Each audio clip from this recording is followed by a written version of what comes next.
Dans le royaume ancien de Kojévi, lorsque la lune prenait une teinte rouge sang, les anciens disaient que le voile entre les mondes devenait mince.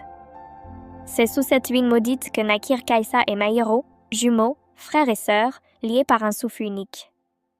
Dès l'enfance, leur lien dépassait la simple fraternité. Ils se comprenaient sans parler, ressentaient les douleurs de l'autre, rêvaient les mêmes songes. Les sages murmuraient déjà. Quand deux âmes se reconnaissent trop tôt, c'est qu'elles portent une dette ancienne. L'amour interdit.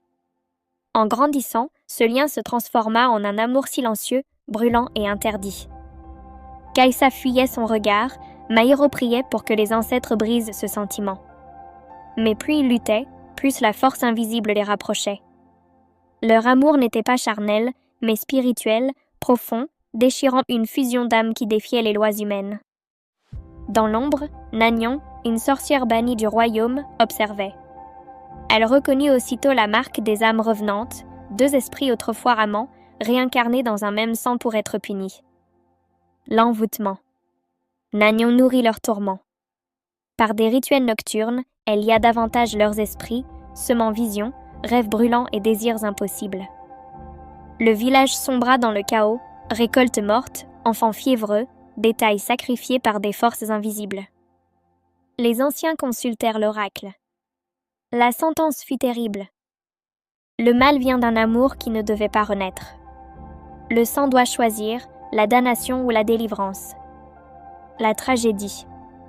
Accablé par la culpabilité, Maïro décida de se sacrifier. Une lie de lune rouge, il se rendit dans la forêt sacrée pour offrir sa vie aux ancêtres. Mais Kaisa, liée à lui par le sort, sentit son départ. Elle le rejoignit. Face à l'autel ancestral, la sorcière apparut, réclamant leurs âmes. Alors, pour la première fois, Kaisa brisa l'envoûtement par un acte d'amour pur. Elle refusa la possession, refusa la peur, refusa la faute. Elle se trancha la paume et posa sa main sur celle de son frère. Que cet amour cesse ici, que nos âmes soient libres, même séparées. La délivrance. La terre trembla.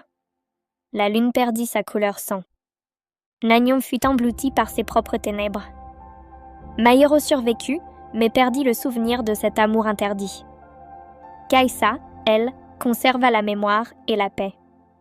On raconte qu'elle devint prêtresse, gardienne des âmes brisées, guidant ceux que l'amour et la sorcellerie avaient égarés. Et depuis ce jour, à Kojévi, lorsque la ligne devient rouge, les anciens murmurent. L'amour qui renonce sauve plus que l'amour qui possède.